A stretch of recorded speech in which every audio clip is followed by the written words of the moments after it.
حضرت انس بن مالک فرماتے ہیں، صحابی ہیں، ان کے نبی علیہ السلام کے ایک صحابی تھے، وہ تاجر تھے، وہ دوسروں کا مال لے کے نا تجارت کیا کرتے تھے اور نفع کو تقسیم کیا کرتے تھے، بہت زیادہ عبادت گزار اور پرہیزگار تھے۔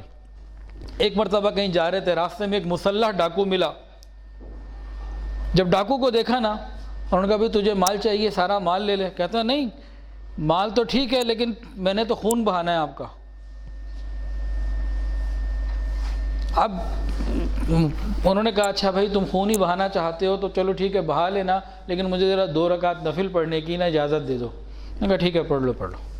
چنانچہ انہوں نے وضو کیا، پھر صلاۃ الحاجت، وہ دیکھیں جی 2 رکعت نفل پڑھی، پہلے وضو کیا پھر 2 رکعت نفل پڑھی، اور اس کے بعد یہ دعا 3 مرتبہ اللہ سے مانگی۔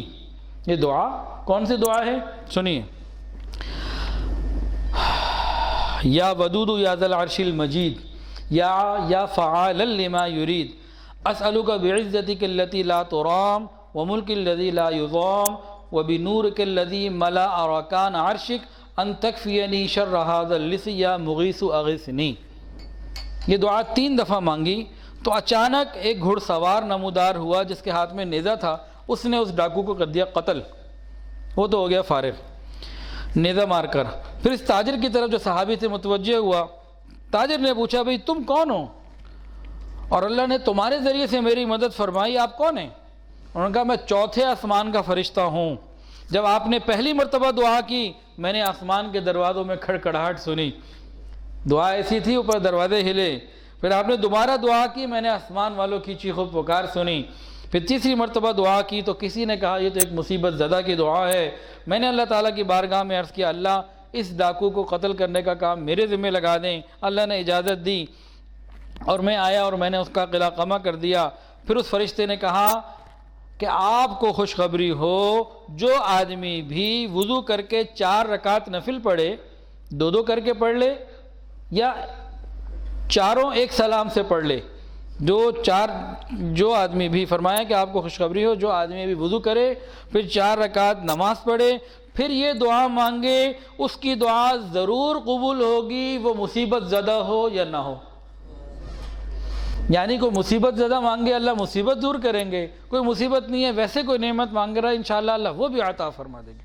یہ دعا سن لیجئے، یا ودود یا ذا العرش المجید، یا ودود یا ذا العرش المجید، آپ بھی دہرا لیں حافظ صاحب، یا ودود یا ذا العرش المجید، یا فعالا لما یرید۔